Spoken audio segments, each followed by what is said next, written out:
Hello friends, welcome to my YouTube channel technical madam. Friends, आज हम करेंगे कार्यपालिका, विधायिका और न्यायपालिका को डिस्कस करेंगे। तो चलिए फ्रेंड्स, स्टार्ट करते हैं।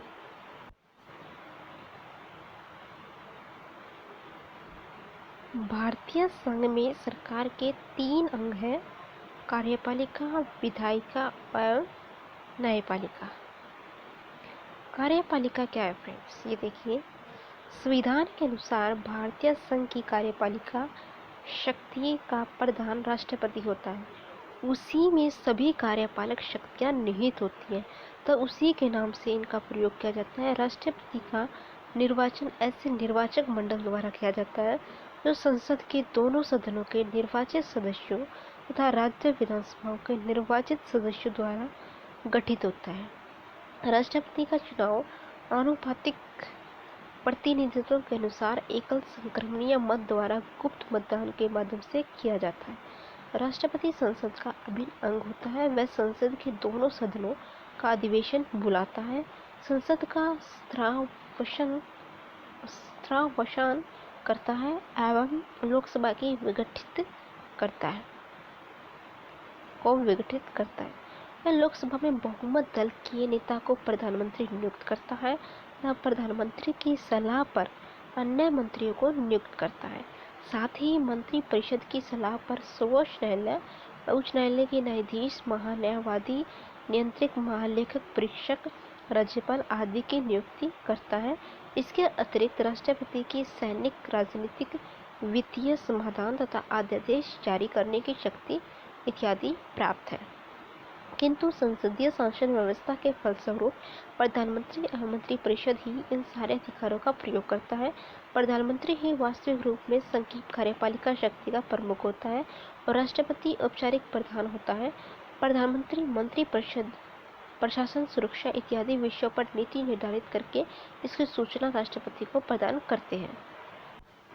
प्रशासन, सुरक्षा इत्यादि विषयों पर नीति निर्धारित करके इसकी सूचना राष्ट्रपति को प्रदान करते हैं। आगे है विधायिका। विधायिका क्या फ्रेंड्स, ये देखिए। संविधान के अंतर्गत केंद्रीय विधानमंडल को संसद की संज्ञा दी जाती है। संसद राष्ट्रपति और 2 सदन लोकसभा एवं राज्यसभा से मिलकर बनती है। संसद के निचले सदन को लोकसभा कहा जाता है।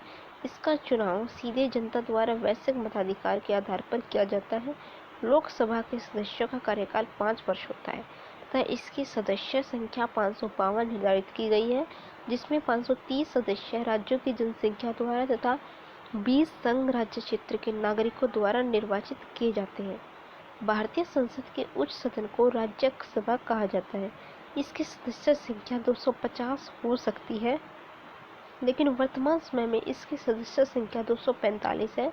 इसमें कला, साहित्य, विज्ञान एवं समाज सेवा आदि के क्षेत्र से 12 सदस्य चुने जाते हैं। शेष सदस्य संघ की इकाइयों को प्रतिनिधित्व करते हैं। इसका चुनाव एकल संक्रमणीय मत तथा आनुपातिक प्रतिनिधित्व की पद्धति के अनुसार संघ के विभिन्न राज्यों एवं संघीय क्षेत्र की विधानसभाओं द्वारा किया जाता है। इसमें इकाइयों का प्रतिनिधित्व के आधार पर प्रदान किया जाता है। ओके फ्रेंड्स, भारतीय संसद संप्रभु नहीं है, किंतु यह विस्तृत कार्यों का संपादन करती है और भारत की समस्त राजनीतिक व्यवस्था में इसका सर्वोच्च है। संविधान के अनुसार 368 के अनुसार संविधान संशोधन विधेयक संसद के किसी सदन में पेश किया जाता है।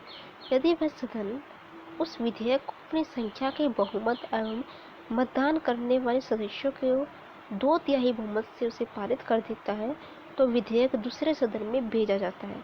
दूसरा सदन जब विधेयक को अपनी सदस्य संख्या के बहुमत तथा उपस्थित मतदान करने वाले सदस्यों के 2/3 बहुमत से उसे पारित कर देता है, तो पारित किया गया विधेयक राष्ट्रपति के समक्ष राष्ट्रसम्मति के लिए पेश किया जाता है और राष्ट्रपति की सम्मति मिलने के बाद विधेयक अधिनियम बन जाता है और कानून के रूप में परिवर्तित हो जाता है। नेक्स्ट है फ्रेंड्स, न्यायपालिका। सरकार का तीसरा सबसे महत्वपूर्ण अंग न्यायपालिका है।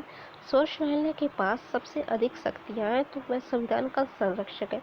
उच्च न्यायालय को राज्य में क्षेत्राधिकार प्राप्त है। विधायिका द्वारा बनाए गए कानून को सर्वोच्च न्यायालय द्वारा खारिज किया जा सकता है यदि वह संविधान के अनुरूप नहीं है। इसे न्यायिक पुनरावलोकन की शक्ति कहा जाता है। इसके अतिरिक्त सर्वोच्च न्यायालय उच्च न्यायालय द्वारा दिए गए निर्णय में भी हस्तक्षेप कर सकता है। सर्वोच्च न्यायालय तथा उच्च न्यायालय के न्यायाधीशों की नियुक्ति भारत के राष्ट्रपति द्वारा होती है। संसद के पास न्यायाधीशों के खिलाफ महाभियोग की प्रक्रिया चलाने का अधिकार है। संसद और सर्वोच्च न्यायालय के मध्य सर्वोच्च न्यायालय के पास अधिक शक्तियां हैं। आई होप फ्रेंड्स कि आपको ये वीडियो अच्छी लगी होगी। अगर आपको वीडियो अच्छी लगी तो वीडियो को लाइक करें फ्रेंड्स।